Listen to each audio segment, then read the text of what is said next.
اللہ کی سچائی سے، اس کی اہمیت سے واقف ہو سکے اور اس کا پیغام عام کر سکے۔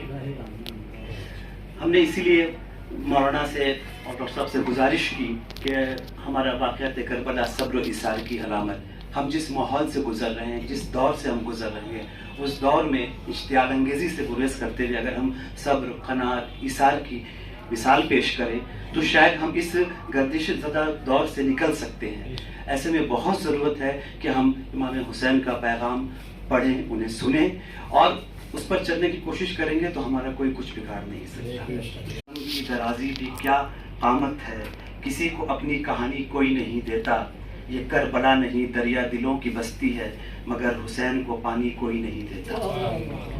دوسرا ایک خطا اور آب و غذا بھی بند ہے، راہ اما بھی بند، یا رب ہمیں عطا ہو قناعت حسین کی، دنیا کو لے نہ ڈوبے سیاسی یزیدیت، اس کربلا کو پھر ہے ضرورت حسین کی۔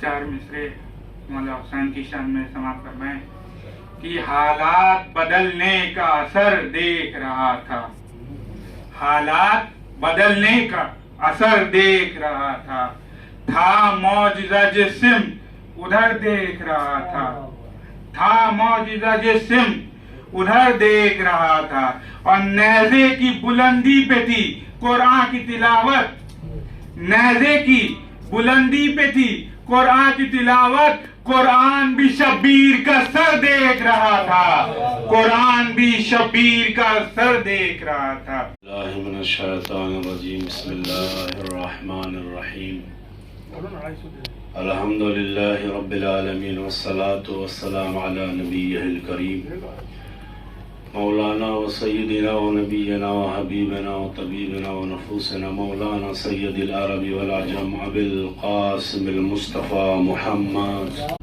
جتنا ضروری انسان کے لیے اپنی جان، مال، عزت و آبرو کو بچانا ہے، اس سے بھی زیادہ انسان کو دین پر عمل کرنا ہے۔ یہ دین وہ دین ہے جو سب سے پیارا دین ہے، جس کے لیے قرآن کریم فرقان حمید میں ذکر ہوتا ہے، بسم اللہ الرحمن الرحیم، ان الدین عند اللہ الاسلام، سب سے بہترین دین دین اسلام ہے۔ لہٰذا اس دین کو لانے والے کا نام حضور سرور کائنات حضرت محمد مصطفیٰ صلی اللہ تعالی علیہ، اور اس دین کو بچانے والے کا نام حضرت امام حسین علیہ السلام ہے۔ محنت تبلیغ، رہبریت، عنوانیت، اخلاقیت، عبادت، ریاضت، ساری چیزیں موجود ہیں، مگر جتنا آسان مسلمان سمجھتا ہے کہ میرے پاس جو یہ دین پہنچا ہے اتنی آسانی سے نہیں پہنچا۔ دوسرا رخ ہے دین کو بچانا۔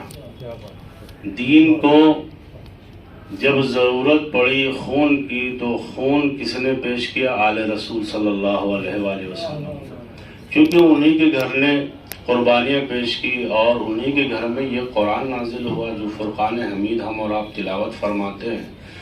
یہ قرآن کریم اور فرقان حمید ہی تشریح کر رہا ہے، یہ بتائے گا کہ میں کیا ہوں، اور وہ جو مجھ پر نازل کیا گیا ہے وہ بتائے گا کہ جن کے گھر میں میں آیا ہوں ان کی فضیلت کیا ہے، ان کا معیار کیا ہے۔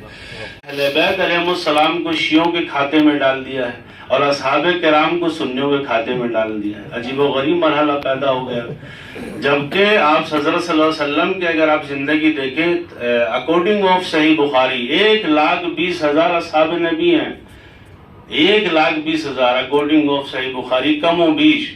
اور اہل بیت علیہ السلام میں ہاوڑہ میں ایک جگہ تقریر کرنے کے لیے گیا تو آپ یقین مانیے گا 1 گھنٹے کی تقریر کے بعد ایک پرچی ہم کو ملی، اس پہ لکھا ہوا تھا مولانا صاحب آپ اہل البیت ذکر کر رہے ہیں، اللہ کے نبی پاک صلی اللہ علیہ وسلم کے گھر والوں کا تذکرہ کر رہے ہیں، مگر سامنے والوں کو تو یہی نہیں پتا کہ اہل بیت کون ہے، اہل بیت کے بارے میں ہی نہیں پتا، انٹروڈکشن ہی نہیں پتا، ان کا نام کیا ہے اور وہ کس کی بیوی ہے، کس کی بیٹی ہے، اور اس کے بعد کون ان کے والد ہیں، جانتے ہی نہیں ہیں۔ یعنی خود مسلمانوں نے مسلمانوں کو ہی دور رکھا ہوا ہے، وہ جانتے نہیں ہیں۔ شہداء کربلا کے بارے میں اگر آپ دیکھیں جو 72 شہداء کربلا، ان کی جان اور قربانی اگر آپ دیکھیں گے، تبتا ہوا صحرا ہے، 3 دن کی بھوک و پیاس ہے۔ شب عاشور امام حسین علیہ السلام نے اپنے چراغ کو بجھا دیا کہ جس کو جانا ہے وہ چلا جائے، کیونکہ کل مجھے قربانی پیش کرنا ہے، کل مجھے اللہ کی راہ میں اپنی جان کو قربان ہونا ہے۔ لہذا ان 71 ساتھیوں میں سے ایک بھی جانے کو تیار نہیں ہے۔ لیکن دوسری طرف جب امام حسین علیہ مقام اور روز عاشور حملہ ور ہوتے ہیں اور حملہ ہوتا ہے اور حملہ کرتے ہیں تو ہزاروں کا لشکر پیچھے ہٹ جاتا ہے۔ وجہ کیا ہے؟ کیونکہ ایمان بخدا ہونا ضروری ہے۔ جس کا ایمان بخدا ہوگا، جس کے اندر ایثار قربانی ہوگا، جس کے اندر قربانی کا جذبہ ہوگا، جس کے اندر مقاومت اسلام ہوگا، جس کے اندر مقاومت انسان ہوگا، جس کے سینے میں اللہ اور اس کے رسول کے لیے دل دھڑکتا ہوگا، وہ کبھی خوف زدہ نہیں ہوگا۔ وہ اگر ڈرتا ہوگا تو اپنے پروردگار متعال سے ڈرتا ہوگا۔ ان کا جرم کیا تھا؟ کیا اس نے یزید کا کھیت چھینا تھا؟ کیا گھر چھینا تھا؟ اگر بیعت کرنا ہی جرم ہے تو دنیا میں بہت سارے لوگ ہیں جو بہت سارے انسانوں کی بیعت نہیں کرتے تھے، لیکن یزید جانتا تھا کہ حسین ابن علی وہ شخصیت ہے جو نواس رسول ہے، جو نفس رسول ہے، جو حضور پاک صلی اللہ علیہ وسلم کی گود میں بیٹھ کر کھیلے ہیں، جو پنجتن پاک ہیں، جو رحمت للعالمین کے شہزادے ہیں۔ ان کا کرم اور فضیلت اگر کوئی پہچاننا چاہتا ہے تو آئے کربلا کے میدان میں پہنچے اور اس کے بعد سلام کرے، السلام علیکہ یا ابا عبداللہ۔ کربلا انسان کو جینا سکھاتی ہے، کربلا ایک تمدن ہے، کربلا ایک انسیت ہے، کربلا ایک معیار ہے، کربلا ایک وہ مکتب ہے جو انسان کو آزادی دلاتی ہے۔ سید مقاومت سید علی خامنہی کا جملہ ہے، اگر تم نے اپنی زندگی کو اللہ کے حوالے کر دیا، اب دنیا کی طاقت تمہیں کوئی ختم نہیں کر سکتی۔ اور جب ہم نے کہہ دیا کہ اللہ اکبر، یعنی اب اس سے بڑا کوئی سپر پاور نہیں ہے۔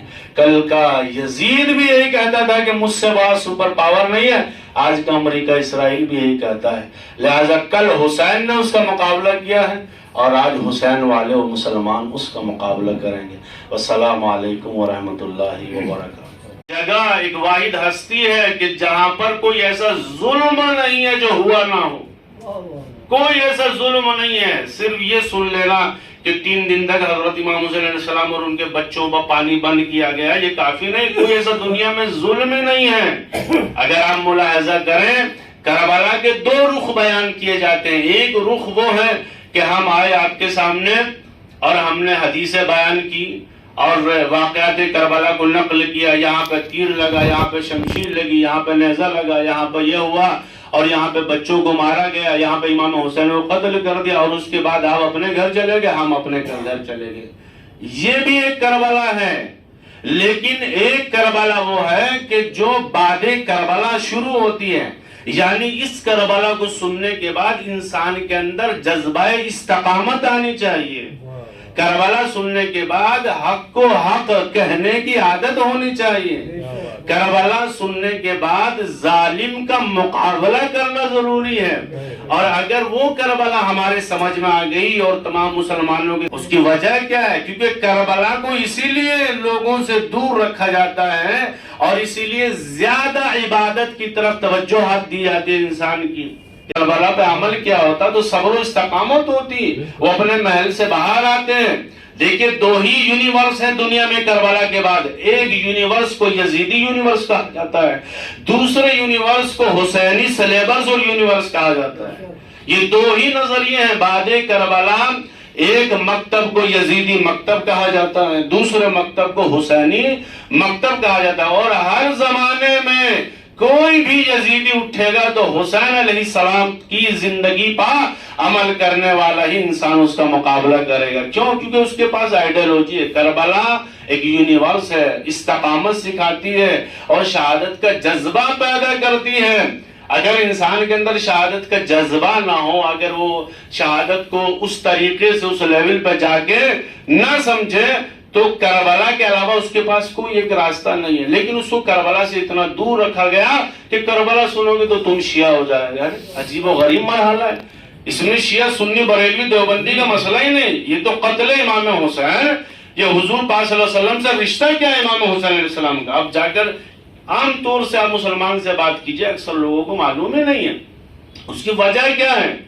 اس کی وجہ بعض دفعہ خود ہمارے لائن کے لوگ ہیں اور بعض دفعہ جو ہے وہ خود عوام الناس کے لوگ ہیں جو عوام الناس کے لوگ ہیں ان کو اس لیے دور رکھا گیا ہے کہ تاکہ ہم اپنی حکومت برقرار رکھ سکیں. اگر ہم نے ان کو علم دیا، اگر ہم نے ان کو بتایا تو حضور ہمارا یہ جو لوٹا پانی ہے یہ بند ہو جائے گا.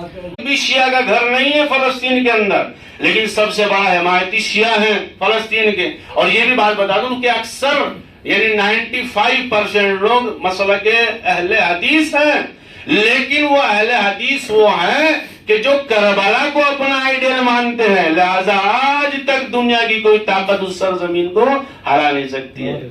یعنی اس کا مطلب یہ نہیں ہے کہ آپ کا رشتہ کربلا سے نہیں ہے. امام حسین علیہ السلام یہی پیغام دے رہے ہیں، یہی دنیا کو بتانا چاہ رہے ہیں کہ دنیا کا کتنا بھی بڑا ظالم ہو، اگر وہ ہمارے بتائے ہوئے آل رسول پاک صلی اللہ علیہ وسلم کے بتائے ہوئے راستے پر عمل کرے گا تو نہ وہ کبھی گمراہ ہوگا، نہ دنیا کی کوئی طاقت اس کو ہرا پائے گی، اور نہ کوئی اس پر مسلط ہو پائے گا. آج 70 سالوں سے کیوں مسلط نہیں ہے؟ اسی کی وجہ صرف کربلا ہے. جس نے اپنے آپ کو کربلا سے منسلک کر دیا صبر اس کے اندر آ جائے گا. کوئی انسان ہے جو اپنے جوان بیٹے کے مرنے کے بعد صبر کرے؟ اگر تاریخ کربلا اس کے پاس نہ ہو تو کیسے صبر کرے گا؟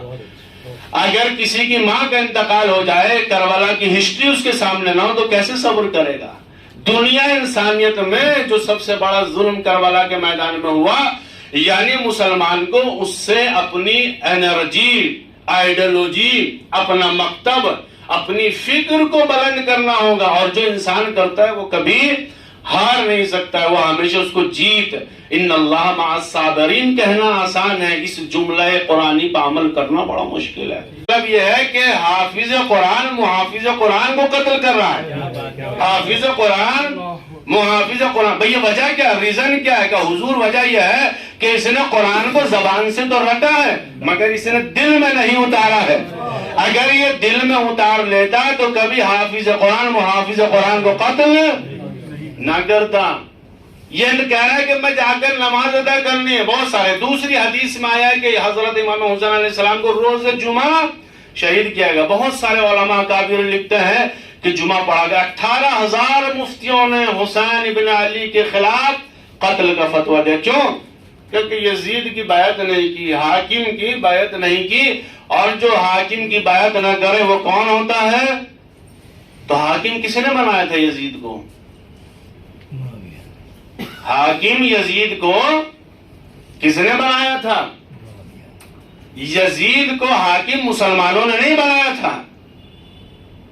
اگر مسلمان بناتے تو نوبت یہاں تک نہ آتی. اگر مسلمان بناتے تو یہ مسئلہ نہ آتا. بعد نبی اگر مسلمانوں کا رائٹ تھا، حق تھا، تو کیوں نہیں بنایا؟ کہ حضور کو نوبت آئی نہیں.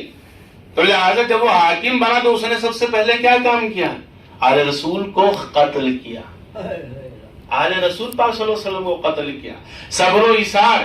اب دیکھیے جو جملہ میں آپ کی خدمت میں عرض کرنے جا رہا ہوں، اور تاریخ کا بڑا ہی خوبصورت جملہ ہے، اور آپ کے ذہنوں میں اگر وہ میرا جملہ پہنچ گیا تو اللہ جانتا ہے کہ آپ بھی ثواب کے دائرے میں، ہم بھی ثواب کے دائرے. قتل کرنے والا ہی حافظ ہے، مسلمان ہے، نماز پڑھنے والا ہے.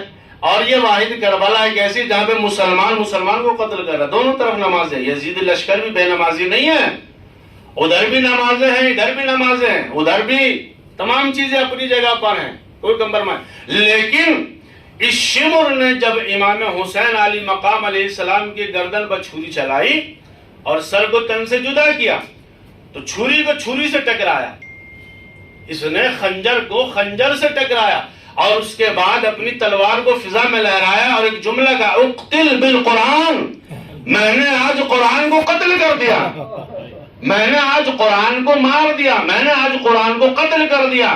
خدا کی قسم یہ جملہ بہت بڑا عظیم جملہ ہے.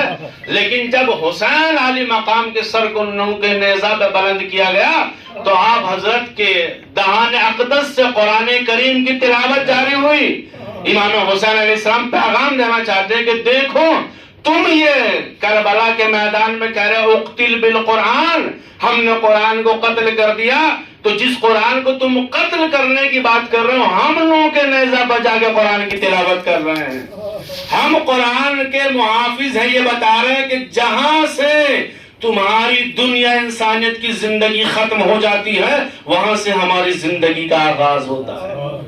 فلاں ملک پہ مار رہا ہے، بحرین پہ مار رہا ہے، کویت پہ مار رہا ہے، فلاں پہ جو میزائل مار رہا ہے۔ ارے بھیا ان سے جا کر یہ بھی تو پوچھئے کہ قرآن کہہ رہا ہے کہ مسلمانوں، یہود و نصارہ تمہارے دشمن ہیں اور تم نے ان کو اڈے دیے ہوئے ہیں۔ یہ بات تو ایران پہلے ہی کہہ چکا تھا کہ ہمارے اوپر جہاں سے میزائل آئے گا ہم اس کا پلٹوار وہی کریں گے، ہم وہیں پر اس کو منتخب کیا اپنے ساتھ اپنے گھر والوں کو کہ آؤ ہم اور تم اپنے بچوں کو بلاؤ، ہم اپنے بچوں کو بلاتے ہیں، تم اپنی عورتوں کو بلاؤ، ہم اپنی عورتوں کو بلاتے ہیں۔